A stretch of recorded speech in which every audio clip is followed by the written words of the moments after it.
Good morning, I'm Joe Fryer. And I'm Savannah Sellers. Right now on Morning News Now, back in business, the Colonial Pipeline in service once again after a 6-day shutdown. But the damage has already been done, why it might be a while before things return to normal. Clearing the way, a CDC panel officially recommending Pfizer's coronavirus vaccine for kids as young as 12. Details on what could be a critical step toward herd immunity. Death toll rising, dozens killed as hundreds of rockets rain down on Gaza, marking a somber end to Ramadan. The latest on the unrest as fears grow over an all-out war. And calling it quits, Ellen Degeneres announces she's ending her talk show after its 19th season. I didn't think I'd be emotional because I really am prepared for this. I've really given it a lot of thought, but emotional. Her exclusive interview with today's Savannah Guthrie about why she says it's time to move on.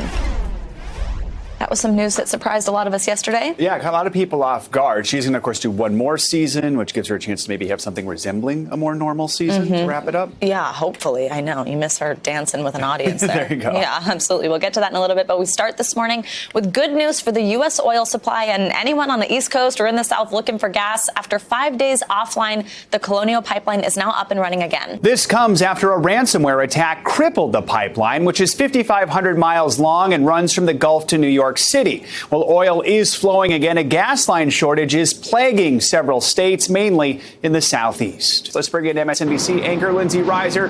She's in Fort Mill, South Carolina, where people have been lining up to fill up their tanks. So, Lindsay, South Carolina still has that state of emergency over this fuel shortage. What can you tell us about the situation on the ground there? Yeah, lining up so much that they are out of gas, and you guys will never believe it. But as you were talking, an oil tanker just pulled up to deliver more gas. It was supposed to come overnight. It didn't. This station is out. They're going to get a refill. The station across the street is out. The one next to us is out. The one next to that is out. People have been running out, some of them hoarding gas, some of them even putting gas in containers where it doesn't belong. We definitely got some federal warnings about that, believe it or not. But this issue is causing gas prices to spike. We are seeing the highest prices since 2014. And so, yes, the pipeline is now back up and running. But, of course, it is still going to take a few days for everything to get back to normal, guys. Yeah, that's good news that the tanker pulled up there. So the pipeline's running again, but it will take time for oil to flow from Houston to New York. How long will it take for the supply chain to return to normal? Yeah, it takes days, right? It takes about 15 to 18 days for oil from Texas to flow up the East Coast. We don't think it's going to take that long for things to get back to normal. Hopefully people are seeing that things are back to normal. They won't rush out and panic buy like they have been. But the residual effects are still expected to last for a few days. And we're definitely seeing that here today. Lindsay, let's talk about the federal government. How is the government responding to this pipeline shutdown? So the federal government is doing a lot. Local governments are trying to do a lot. We saw state governors issue states of emergencies, as you mentioned. 4 governors did that.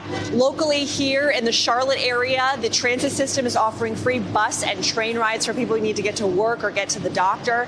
And also the federal government is waiving regulations. So the Department of Transportation did that in 17 states, waiving regulations for truck drivers. Secretary Buttigieg says that's been alleviating some of this backlog. But also we know that the federal government also just last night waived the Jones Act. That says that all vessels transporting goods in the country have to be American-owned, American-made. That's been waived for the time being. And the EPA also waived some fuel regulations. So essentially the fuel that you might get could be a little bit dirtier for the ozone, but they don't expect any long-term environmental impacts from that, Joe. All right, and hopefully where you're at, they'll be reopening those pumps soon. Lindsay Reiser, thank you so much. Nearly 17 million children are now eligible to get a coronavirus vaccine. A CDC panel has recommended Pfizer's COVID shot for 12 to 15-year-olds. And some states have already started vaccinations in that age group after the earlier FDA emergency approval. While more than 153 million adults have gotten at least one vaccine dose, a push is now on to give kids the shots. U.S. Surgeon General Vivek Murthy addressed hesitancy among parents of kids in this age group last night on MSNBC. It's because we now have really good data that's telling us that these vaccines work in kids to protect them, and the rate of adverse effects is extraordinarily low. In fact, the most common side effects that the children were experiencing were temporary muscle aches, fatigue, and fever that lasted a couple of days and then went away. What they were left with was protection. NBC News Now correspondent Priscilla Thompson joins us now. Priscilla, good morning. So the CDC was this final stamp of emergency approval for this age group. What do we know about what happened during that meeting, and where does the rollout go from here? Will we see this in every state now? Well, Savannah, good morning. That immunization advisory committee voted 14-0 in favor of approving that vaccine for adolescents. And the CDC director quickly signed off on that, clearing the way to get those shots into the arms of those nearly 17 million children. And we had an opportunity to speak to some parents and teens about this news. Here's how they reacted.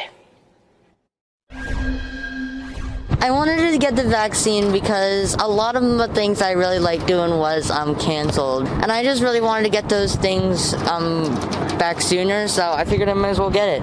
I got the vaccine. My dad actually passed away from COVID. I'm on the fence for the kids. You know, I think it's pretty safe, but, you know, it's scary always to be the first. And as far as what comes next in this rollout, the Biden administration has already said that in addition to being able to get these vaccines at pharmacies, his administration is now going to be pushing them to pediatricians, family doctors, and also school-based clinics in an effort to get those shots into the arms of young people. Savannah? And Priscilla, so as this rollout continues and expands into this age group, here's some good news about what the impact of the shots might be. COVID-19 deaths in the U.S. have hit their lowest level in 10 months. Where are we seeing the biggest declines? Yeah, really exciting news, Savannah. Well over half of all of the states in this country now reporting deaths in the single digits, and a number of states, including Kansas and Massachusetts, have reported 0 deaths in recent days. So really exciting news. And what's more, the rate of infections is down to around 38,000 per day on average, and that is the lowest it's been in this country since around mid-September. Savannah? And Priscilla, a new report from the World Health Organization says that the pandemic was preventable. What do experts believe the world should have done in their response here? Right. That was a review that was done by an independent panel with the WHO. And what they found is that essentially world leaders didn't really react in the way that they should have when this virus began to take hold in February. Many of them took a wait and see approach and didn't move to action until the hospitals began to fill up. So that independent panel found that the overall alert system was slow and subdued, and that in general, the reaction from world leaders was inconsistent and underfunded. And so as far as what happens now, that independent panel is asking that states contribute at least 1 billion vaccine doses to low and middle income countries in an effort to promote vaccine equity as we move forward in sort of the recovery period. Savannah? Such an important thing to remember, that we all need to be moving in the same direction on this in order for the world to get out of it. Priscilla, thank you so much. In New York City, getting a coronavirus vaccine can now be part of your commute. The city is offering vaccinations at subway and train stations, and the shot even comes with a perk for commuters who take advantage of the pop-up sites. NBC News correspondent Ron Allen joins us now from Grand Central Station. So, Ron, the city is trying to meet people where they are, from pharmacies to tourist attractions. Tell us, how do these new pop-up sites work? For now, Joe, they're limited, but the hope is that they will become very popular and that they'll expand them. They're available to residents, to tourists, because at this point, the city is trying to reach out to get people who have been hesitant, or people who say they can't schedule, or people who, for whatever reason, are not vaccinated now. Yesterday here at Grand Central Station, they had about 300 doses, and they gave them all out by the end of the day. So here's how transit officials assessed how the program's going so far. It says to me that being close to New Yorkers and getting in the place that they are, getting the place that they travel in, is the key to making sure that New Yorkers get vaccinated. The other part of this, of course, is that the hope is that this might attract more people to use the transit system, which is the lifeblood of New York City. Ridership is up, creeping up, but it's still nowhere near pre-pandemic levels, and that's essential to getting the city back on the move again. Yeah, and Ron, that might change next week. New York City is less than a week away from that major reopening. Most capacity restrictions will be lifted next Wednesday, which begs the question, how's the city doing overall in the vaccination process? Well, not great, if you will. It's the numbers could be higher. We have some numbers that we can show you. It's less than half of all adults have received 2 doses or the 1 Johnson & Johnson dose, and the numbers are even lower for fully vaccinated people. The numbers are a little higher statewide. So as we approach the 19th, yes, there's a lot of excitement about that, but a lot of nervousness as well. I think a lot of people are going to take baby steps into doing some of those normal things, as they have been over the past few weeks. As the numbers have been going down, the city has been becoming more alive. There are more people out and about. Spring is helping that. You know, the parks are filled on the weekends. But the question is, will people want to go into restaurants? Will they want to go into a movie theater, back to a gym? I think that the indoor things are the things that people are going to be most nervous about and most cautious about, if you will. And of course, but it's a big step, of course, after more than a year of shutdown, not just here, but of course across the country and in much of the world. So it's a huge moment, and people are approaching it again with a lot of excitement, some nervousness, and just the hope that, yes, the public health officials have gotten this right. It is the time to do this, and that we can all move forward. Yeah, and as you note, everyone is sort of going at their own pace. Ron Allen, thank you so much. Congresswoman Liz Cheney remained defiant yesterday after House Republicans ousted her from her party leadership role by voice vote. We cannot both embrace the big lie and embrace the Constitution. And going forward, the nation needs it. The nation needs a strong Republican Party. The nation needs a party that is based upon fundamental principles of conservatism. And I am committed and dedicated to ensuring that that's how this party goes forward, and I plan to lead the fight to do that. NBC News correspondent Leanne Caldwell joins us now. Leanne, good morning. So Cheney then sat down for an exclusive interview with our colleague Savannah Guthrie. What did we hear from her in the immediate aftermath of this vote? Good morning, Savannah. She did, with a very extensive interview as well. But she was also on message, where she talked about this turning point that the Republican Party must face and must choose, saying that the party needs to choose the truth. And she called out her own colleagues, Republican leaders, a reference to House Republican leader Kevin McCarthy. Let's listen to what she said. For reasons that I don't understand, leaders in my party have decided to embrace the former president who launched that attack. And I think you've watched over the course of the last several months the former president get more aggressive, more vocal, pushing the lie. And I think that's a really important thing for people to understand. This isn't about looking backwards. This is about the real-time current potential damage that he's doing, that he continues to do. And Representative Cheney has no plans to sit quietly by as she was booted from her leadership position. She insists that she's going to remain a force in the party moving forward, and she's going to have a big platform to be able to do that. And Leanne, tell us what we know about what happened in the room. Yesterday, you were reporting that we didn't know if she was going to get somewhere between 10 votes or 50 votes to keep her in that position. We know it was that voice vote. How did it go down in the room? That's right. It was a very quick meeting. Representative Cheney stood up at the very top to open the meeting because it was actually her meeting. And she, then Representative Virginia Foxx, she called a motion of no confidence against Representative Cheney. Again, there was no voice. There was no actual secret ballot. It was just done by voice vote. Sources are telling us that it was a deafening support to remove her from her position. There's some other sources who said that she had a little bit more support than what has been reported. But then she walked right through the hallway, the room filled with Republicans who just booted her, went straight out to the microphones, where she actually said that she is determined to ensure that the former president is also not the next president. I think we have that clip.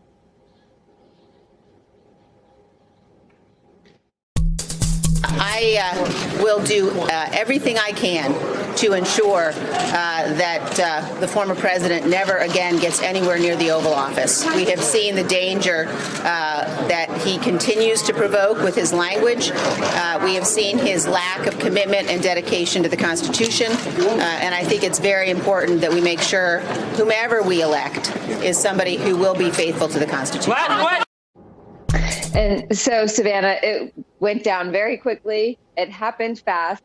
And Cheney is no longer in leadership. And moving forward, we're expecting Representative Elise Stefanik to get that next position. I want to ask you about Stefanik in just a moment, but actually, so there we just heard Cheney hitting back at Trump. He had actually, right after this vote, released a statement of his own. In part, it said, Liz Cheney is a bitter, horrible human being. What else can you tell us about what the former president said about her? Yeah, well, he says that she has no place in the party. Of course, his attack continued to be very personal. But Representative Cheney has shown that she is not scared of his attack. She's not scared of the former president.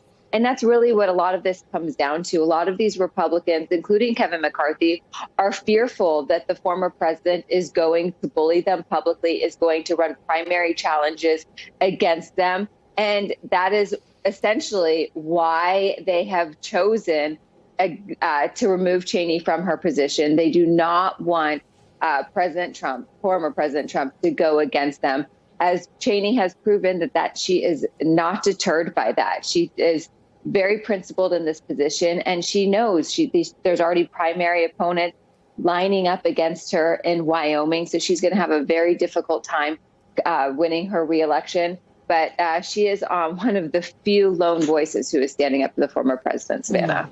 Leanne, let's now talk about who could replace her. So we've got this House Republican Conference vote set. She's going to present her case to the entire conference at a candidate forum tonight. She's likely, though, to be the only candidate at the candidate forum. So tell us about what we think is going to happen here. Is she likely to win this leadership role?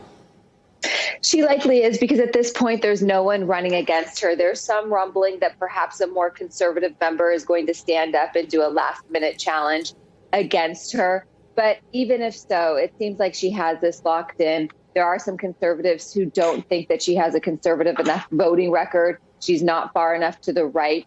She met with a group of conservative members last night to try to shore up their support. Regardless of the belly aching, it seems like she is going to be the next GOP conference chair, which is the number 3 person in Republican leadership, Savannah. All right, Leanne, thank you so much. And we will bring you more of that exclusive interview with Congresswoman Cheney and our Savannah Guthrie in our next hour. Leanne, thanks. The Middle East is continuing to see the worst outbreak of violence in years. This morning, Palestinians in Gaza are waking up to more Israeli airstrikes as Muslims prepare for a somber celebration marking the end of Ramadan. The death toll there stands at 83, while 7 Israelis have been killed in rocket attacks by militant groups. And on the ground, we're now seeing a dramatic escalation of violence in mixed Arab and Israeli towns unfolding on the streets and sidewalks as tensions reach a breaking point. NBC News foreign correspondent Matt Bradley joins us now. And Matt, let's start with that last point there. How concerning is this mob violence on the ground, and is there any sign of this de-escalating? Yeah, I mean, it's a really good question, Joe. And the fact is that we've seen before this kind of tit for tat, rockets fired from the Gaza Strip to Israel, Israel responding with airstrikes. This has happened before. It happened in 2014. It killed more than 2,000 people then. And of course, the death toll now, it's rising. But the real issue, the thing that sets this conflagration apart from what happened back in 2014, is exactly what you mentioned. Those street fights that many people are saying is kind of the realization of the worst fears of the Israeli establishment. And you would assume that massive death and rocket fire would be the main worry. That's what always gets the headlines. That's what draws the television stations and draws eyeballs. The fact is that this fighting in mixed neighborhoods, as you mentioned, is more concerning because it means that it's bringing the conflict to Israel proper, far away from the borders that Israel has with its occupied territories, with the West Bank, with Gaza Strip, the Golan Heights. These are constant ordinary flashpoints. And while it's hard to say that anything in this conflict is ordinary or cyclical, we've seen this time and time again. But the fighting that's breaking out between neighbors, between ordinary people who are all full-fledged Israeli citizens, that is what's so concerning, because as Zippy Livni, the former defense minister, said, it's bringing everything closer to civil war, and it's bringing the fight into Israel proper. That's what's so threatening, guys. Now, Matt, there are reports that Israel is submitting plans for a ground operation in Gaza. What more can you tell us about that? Yeah, that's going to be decided probably today. Now, this is a bit early coming in this conflict to be considering bringing in ground operations into the Gaza Strip. Now, remember, it was only until 2015 that the Israelis actually had settlements and really fully occupied the Gaza Strip. And I'm sorry, not 2015, in 2005. That's when the Israelis withdrew from the Gaza Strip. But back in 2014, I keep mentioning that. That's the most recent and the closest comparison to what's happening now. They sent in Israeli troops into the unoccupied Gaza Strip. And back then, there were more than 60 casualties. Israeli troops were killed in larger numbers than were anticipated. And it was something that, a lot of military authorities had a lot of explaining to do to the Israeli public, that they sent all of these soldiers into this very dangerous situation. It looks as though now that Hamas and other elements within the Gaza Strip are very armed and very capable of handling some sort of attack. We see sightings of that from the massive number of rockets that they fired into Israel, more than 1,000. That leads one to believe that there are quite a bit of weapons still in the Gaza Strip, despite this lifetime-long blockade that's been going on between Israel and the Gaza Strip, and backed up by Egypt from the southern side. So what we're expecting to see now, if there is an incursion by Israeli troops into the Gaza Strip, is probably something like what happened in 2014. Terrible street fighting and a lot of loss of life, guys. Yeah, and Matt, President Biden has spoken out on this. What is he saying? What's being done to try to end the violence?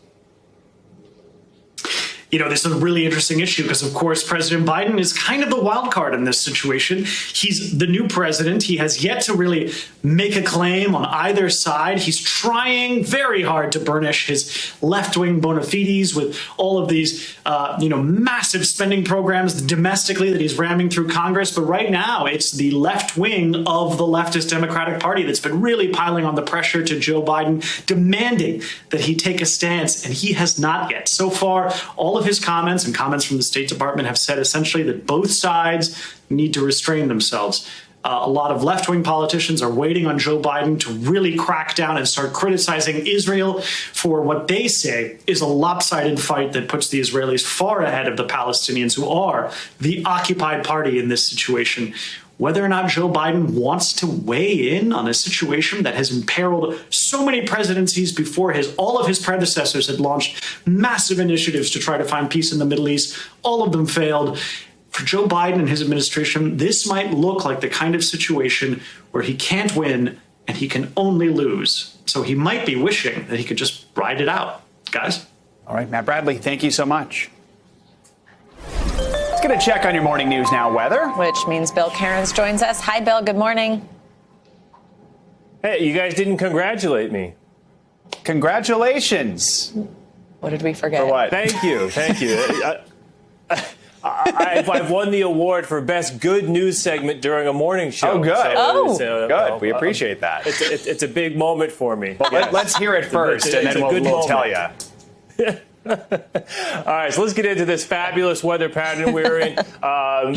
Even through this upcoming weekend, I mean, it's as nice as it gets. The rain is finally moving out of the south. I mean, you deserve it. Louisiana, Mississippi, Alabama, with all the stormy weather you've had lately. We have a little bit of rain that will head through Florida today, but not a lot. We'll also have another chilly morning, but the sun is up, and it's already warming up quickly. The frost and freezes weren't that bad. Only a couple spots went below freezing. I don't think we killed too many flowers or plants. Maybe a little bit there in West Virginia, still 30 degrees in Elkins, but most areas were above freezing. And look at this forecast. Dry and sunny almost across the board from the West Coast to the East Coast. So many 60s and 70s. So many people don't even need the air conditioner on. It's a little hot in the desert Southwest. I'll give you that. 102 in Phoenix, but it's a dry heat. Remember that. And as we head into the weekend, this is what we're looking at. Just a few storms on Friday in areas of Iowa, maybe a little bit in Minnesota. The East Coast, as gorgeous as it gets. Even into Saturday, still dry and mild from Georgia all the way up the eastern seaboard, Great Lakes, Midwest, big thumbs up. Finally, by the time we get through Saturday afternoon, some storms pop up in Texas and a little bit wet on Sunday in the middle of the country. It can't always be perfect every single day, but this is about a 9.9 out of a 10. In a gymnastics routine, guys. Absolutely incredible. You stuck the landing. You're the Simone Boyce of news segments. All right. Congrats. All right. Thanks, Bill. See you in a bit. Coming up, more and more millennials are running for office. After the break, why this group could bring a unique perspective to the political world.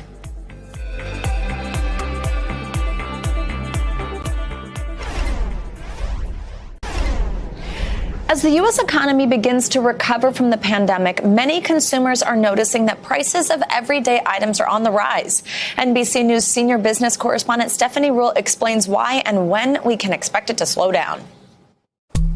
Hey, Joe and Savannah. As the Biden administration is looking to get another $4 trillion in spending passed, there's new economic data out that could prove to be a bit of a roadblock for them.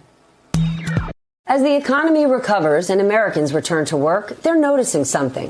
Food has gone up a little bit. I noticed that. Gas prices have hurt my pockets going up. Food prices going up has hurt my pockets, my whole family's pockets. Prices are higher than they remember. Last month, inflation rose at the fastest pace in nearly 13 years.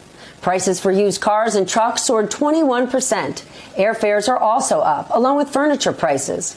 And those daily staples like your morning coffee, lunch, and parking. For the last year, Americans have been at home spending less and saving more. Many also have extra money from stimulus checks. People have money in their pockets and they're feeling good about the reopening of the economy. While demand is up, supply is down after the pandemic caused disruptions in manufacturing, farming, and shipping. That led to shortages, driving prices higher. But experts say this is part of the recovery process. So when people see this number and say, it's huge, do you see it and say, no, it's normal? I wouldn't call it normal. Nothing we're experiencing is normal, but it isn't something necessarily to panic about.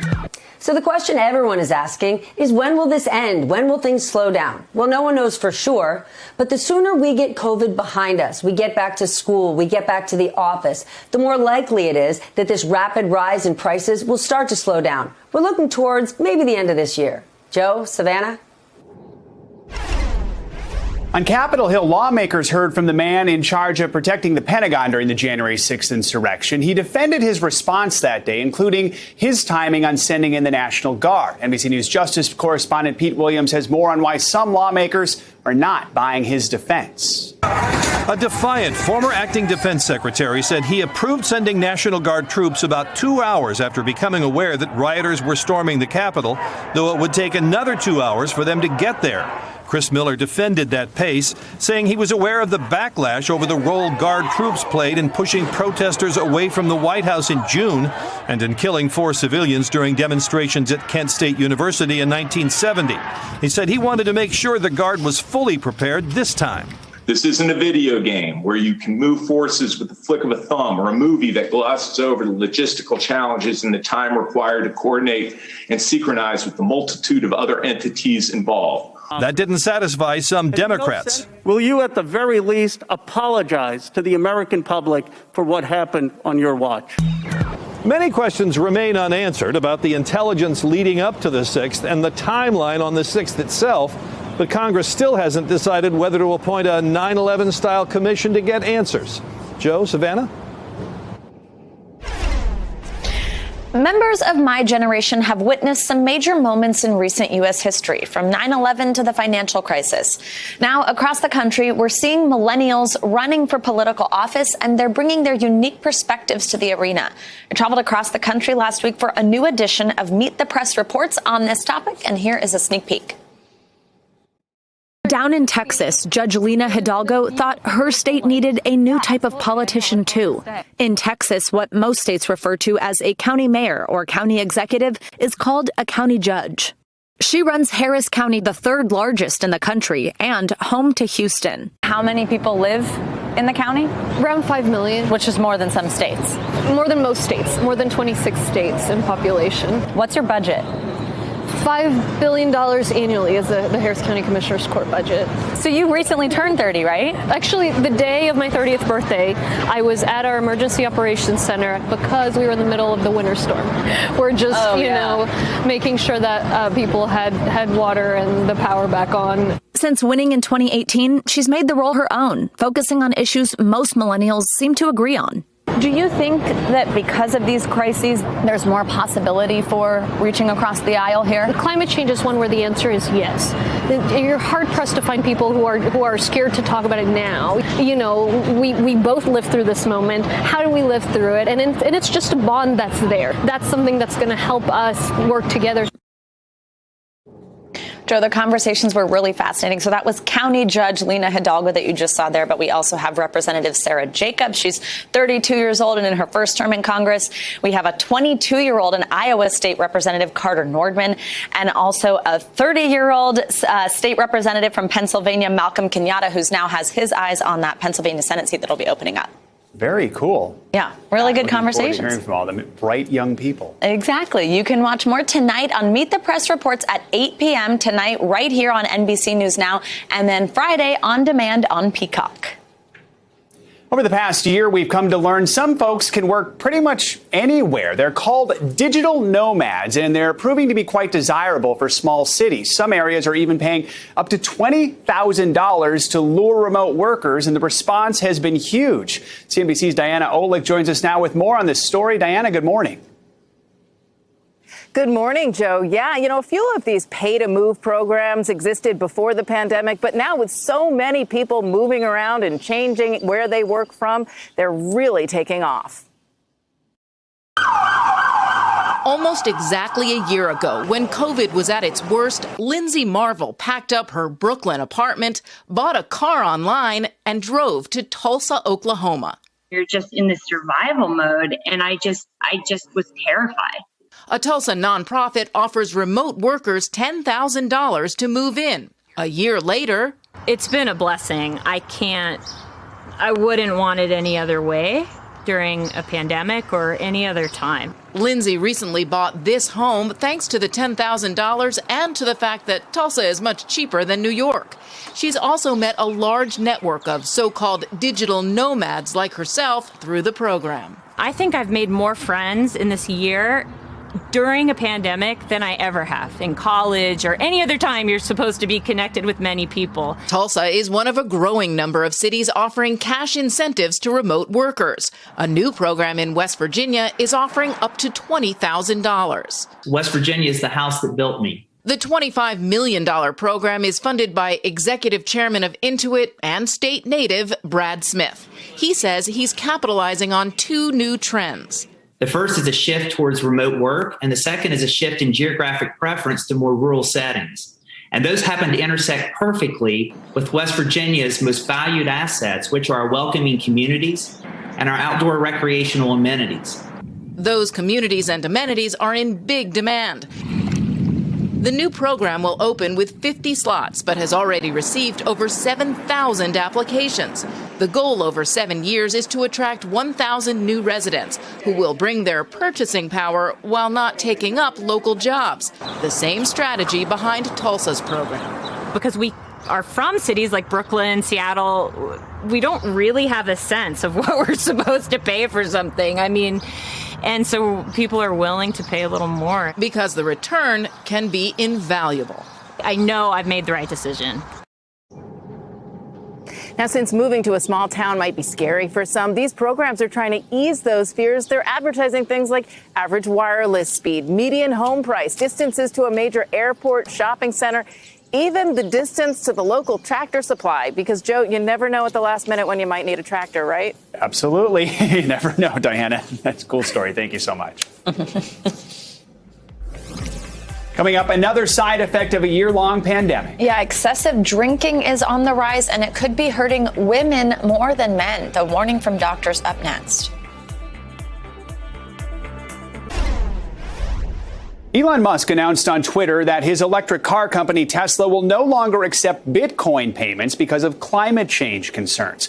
Musk said Tesla was concerned about the, quote, rapidly increasing use of fossil fuels for Bitcoin mining. The value of Bitcoin fell sharply after Musk's tweet, dropping from about $54,700 per coin to about $52,000 in less than an hour. Alcohol sales have boomed during the pandemic, and doctors say there has been a rise in alcohol-associated illness in women. NBC News investigative and consumer correspondent Vicki Nguyen has more on this worrisome trend. Good morning, Savannah and Joe. Here's the thing. Drinking affects women differently than men. Our bodies aren't as effective at metabolizing alcohol. Doctors are now speaking out about an alarming rise in a serious and sometimes deadly liver disease called alcohol-associated hepatitis. This morning, the signs to watch for. Cheers. Virtual happy hours, Mommy Juice Mondays, Wind Down Wednesdays, Rosé all day. Catchy marketing slogans that have helped normalize drinking. Add in pandemic stress, and many have used cocktails to cope. Alcohol sales in America jumped 34% from April to June of 2020 compared to that same time period in 2019. And according to Keck Hospital at USC, patient admission for alcohol-related liver disease went up 30%. What was the percentage that you would say your drinking increased during the pandemic?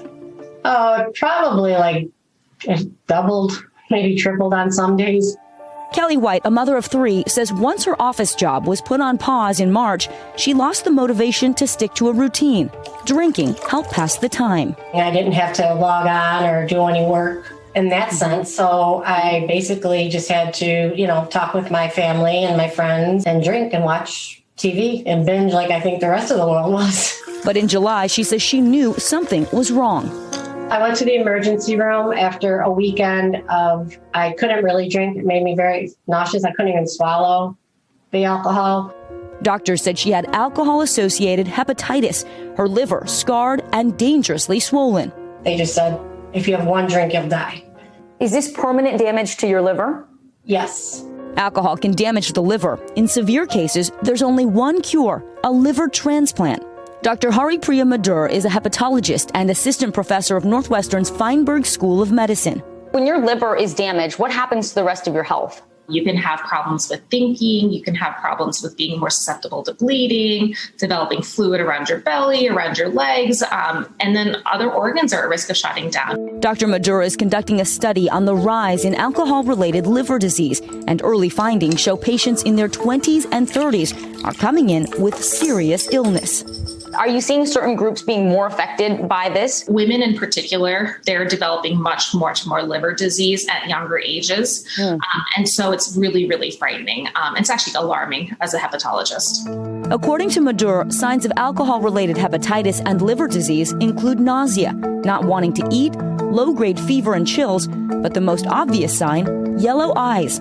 She says limit alcohol to 1 drink a day for women, 2 drinks for men. What does 1 drink actually mean? So no more than 5 ounces of wine, no more than 1.5 ounces of hard liquor. That's also equivalent to 12 ounces of beer. Kelly White is recovering. She hasn't had a drink since July and lost 60 pounds. Dr. Madur, who treated Kelly, says she's lucky. Though her liver is permanently damaged, she doesn't need a transplant. I am proud of myself. I'm sober and I'm recovering, and I really just enjoy life a lot more now. Kelly says she is extremely grateful for the medical staff who helped save her life.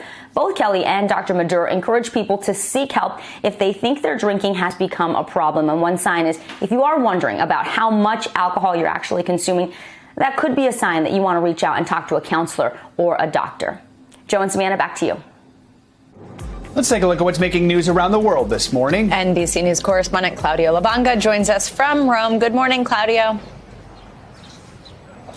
Good morning, Savannah. Good morning, Joe. Well, authorities in the UK are still planning to ease COVID-19 restrictions on Monday, but those plans may be called into question as the variant discovered first in India is now officially the second most common strain in the UK. And as you know, that is a lot more contagious than the original one. Authorities there are still very confident that they will reopen businesses because the infections have really dropped dramatically recently, thanks also to a very successful vaccination campaign. But Prime Minister Boris Johnson recently said that the variants pose a potential lethal threat. Well, we're talking about India there. Well, let's go to that country where tens of bodies of suspected COVID-19 victims are washing up all over the places in the Ganges River, all over the country. Well, now authorities say that at least 90 bodies were found on the riverbanks of the Ganges, and they believe that those bodies were dropped in the river by family and friends because the crematoriums in the country have been at full capacity for a while now because of the heavy death toll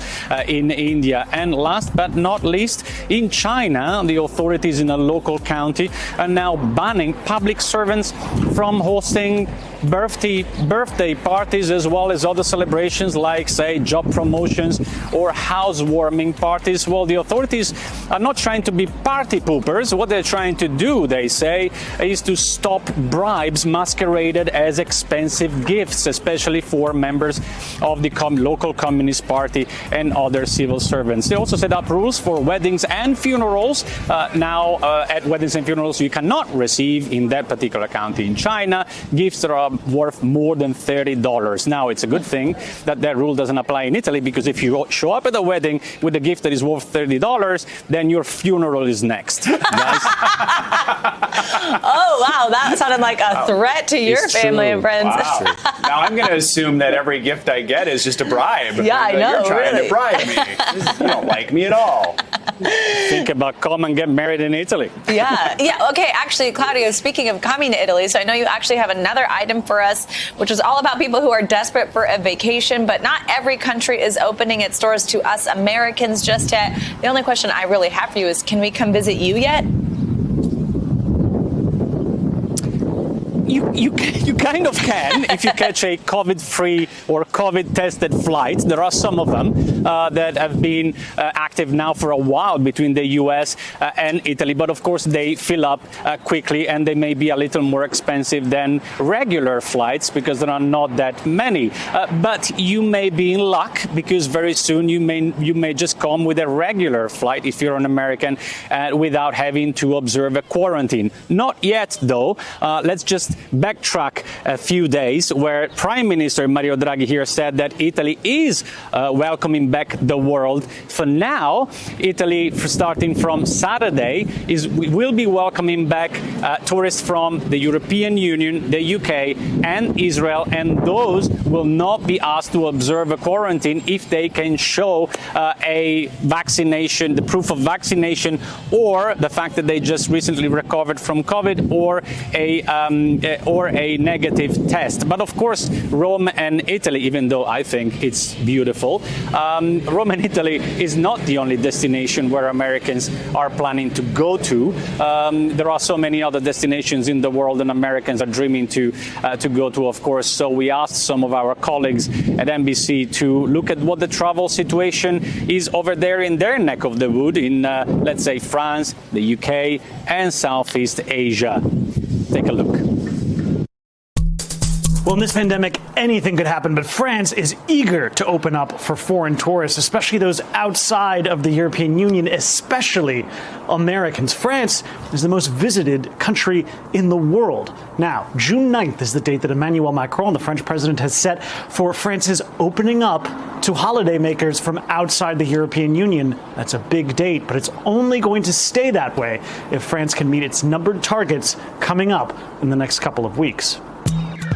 currently, even if you're fully vaccinated with an American passport, you still have to self-isolate once you arrive here. But if all goes according to plan, hopefully those government restrictions will be out the window by the end of June, which means come July, grab your passport, get on a plane, come on over, take a boat ride in the Thames, walk by Parliament, get on that London Eye and take in the city views, head out to Windsor, say hello to the Queen, take a walk in the countryside, and hopefully something we're really hoping is that the West End, those musicals and shows that we've so dearly missed, will be back up and running by this summer. Thailand had been gearing up for travel bubbles and vaccination tourism, but now those plans are in jeopardy because mandatory quarantine is back, whether a traveler is vaccinated or not. You also need a negative COVID test and health insurance with COVID coverage. Officials in Phuket say they may still try their sandbox scheme where vaccinated travelers can visit only the island, but that's still probably a couple of months off. And if you've got Bali on your mind, they might have to stay there. Indonesia says it will look at travel bubbles with certain countries like Singapore, South Korea, and China, but the U.S. is not on that list. Right now, Indonesia is closed to foreigners who do not have a residence permit, but officials on Bali say they're ramping up vaccinations so they can welcome visitors again soon. All right, Claudio, that is exciting to hear. Some good news there, and we can't wait to hopefully come see you. Yeah, exactly. And we'll bring a nice gift. I'll be waiting for you here. Thanks. All right, coming up, the Ellen Show coming to an end. What she told NBC's Savannah Guthrie in an exclusive interview about why she's calling it quits.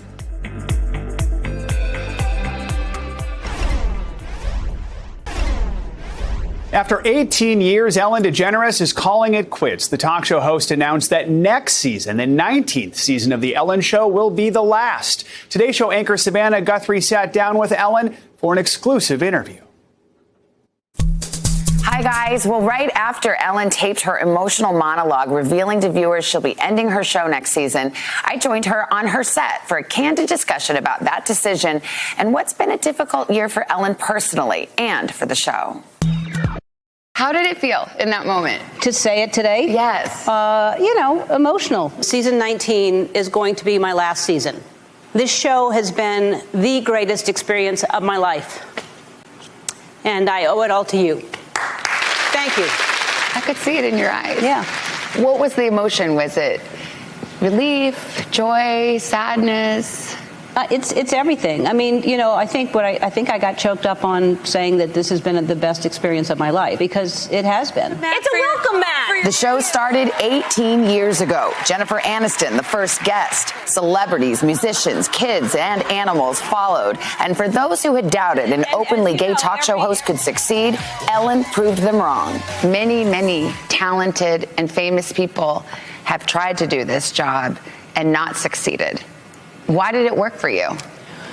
You're right. I am more talented than the rest. I wanted you to say it. I don't know. I mean, because I'm kind of made for this. I'm quick on my feet, and I know what it's like as a comedian to read the room. But it's been a difficult season of Ellen's life. Last summer, headlines swirled, calling her kind image into question. Former staffers calling the work environment on her show toxic. There will be people who think, oh, Ellen's leaving now because of everything that went on. If it was why I was quitting, I would have not come back this year. I really did think about not coming back, because it did, it was devastating.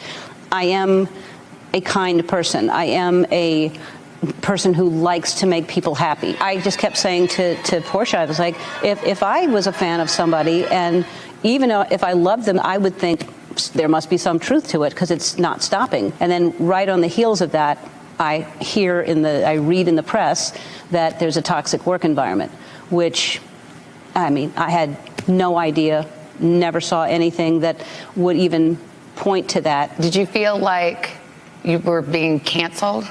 I really didn't understand it. I still don't understand it. It was too orchestrated. It was too coordinated. And, people get picked on, but for 4 months straight for me, and then for me to read in the press about a toxic work environment when all I've ever heard from every guest that comes on the show is what a happy atmosphere this is and what a happy place it is. There are probably people who are thinking, how could you not know? And if you didn't know, should you have known?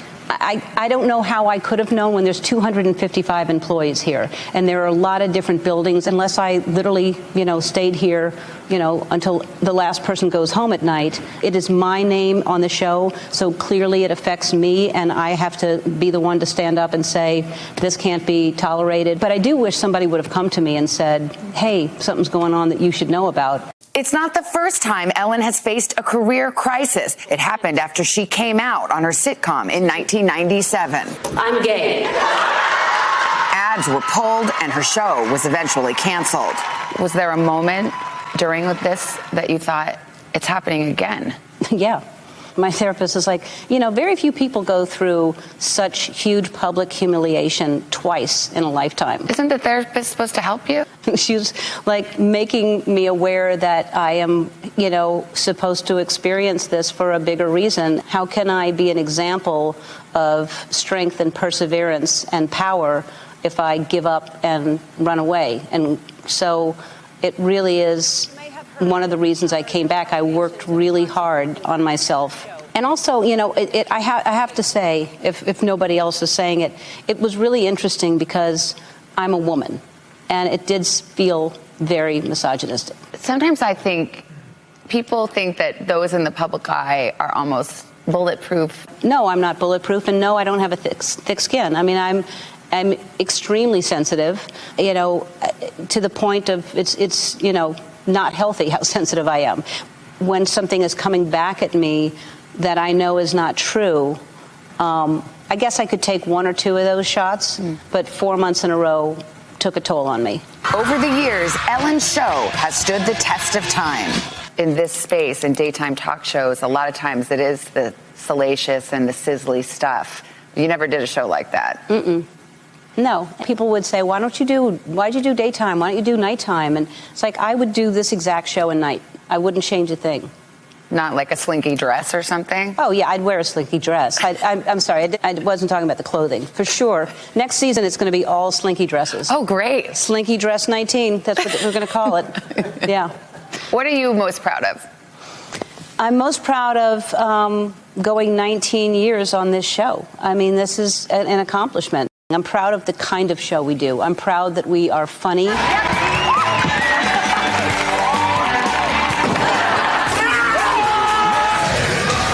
I'm proud that we are helpful to people and that we represent acts of kindness. I happen to know that washer and dryer is too big for your apartment. No.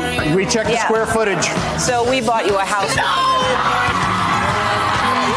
And highlighting people that we want to say, look at this person doing good. You needed the money, but you donated the money to other families. Yes. I'm going to double that, so I want to give each another $10,000. Okay? Ellen's run on her show has truly been remarkable. 3,000 shows, 64 Emmys, and she's got one more season to say goodbye. Guys?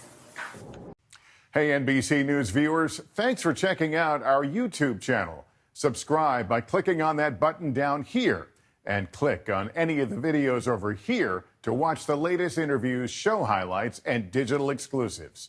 Thanks for watching.